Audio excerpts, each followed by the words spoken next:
Hello, my name is Annika and I'm the Swedish ambassador to the Netherlands.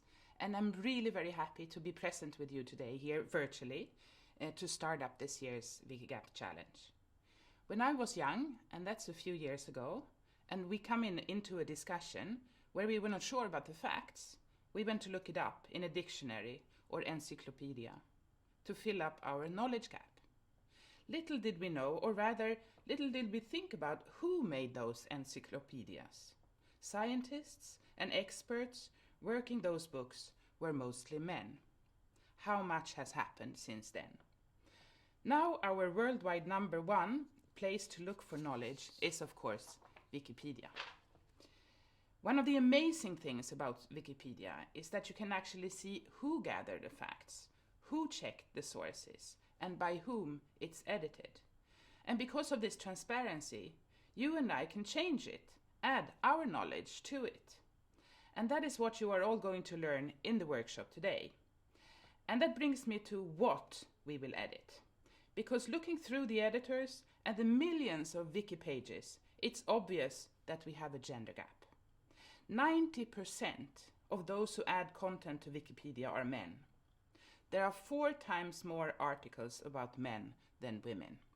I say that again. There are 4 times more articles about men than about women. The figures vary, of course, regionally, but no matter how you look at it, the picture is clear. The information about women is less extensive than that about men.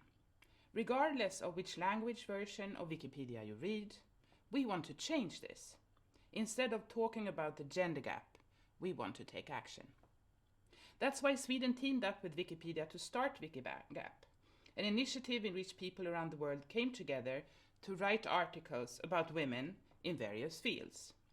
Since it started in 2018, WikiGap events have been organized in more than 60 countries, resulting in more than 35,000 new and expanded articles in 30 different languages. The articles edited in connection with WikiGap have been viewed more than 160 million times, so we are really making a change. And starting today, close to International Women's Day, we kick off this year's WikiGap challenge. Online, like so many things this year, and many other Swedish embassies around the world also host WikiGap events today. Thanks to WikiGap, more women and their achievements are being made visible. From Masako Wakimiya, an 82-year-old Japanese app developer, to Hong Kum Lee, a South Korean Antarctic researcher, and many, many more.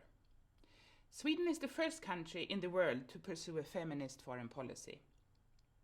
We do this based on the conviction that gender equality is fair and right, and because it's a basic condition for sustainable peace and security. It's also the economically smart things to do. This feminist foreign policy is about women's rights. It's about women's representation, and it's about women's resources. WikiGap will improve women's representation by increasing the number of articles about them on Wikipedia. We have, together with Wikipedia's Gender Gap group in the Netherlands, identified a few sections that need attention. These are, for instance, women within tech, women within peace and security, and women working for human rights. I actually had a look this morning at Wikipedia, and my colleague, the Dutch ambassador for human rights, Pascal Rotenhuis, she's not in Wikipedia, so I think that is one of the first that should be edited. So I challenge you today, use your imagination to come up with new articles about these themes or other areas where women are not equally represented. Together, we are creating a more gender-equal internet and a more gender-equal world. So let's start closing the gender gap online. Thank you.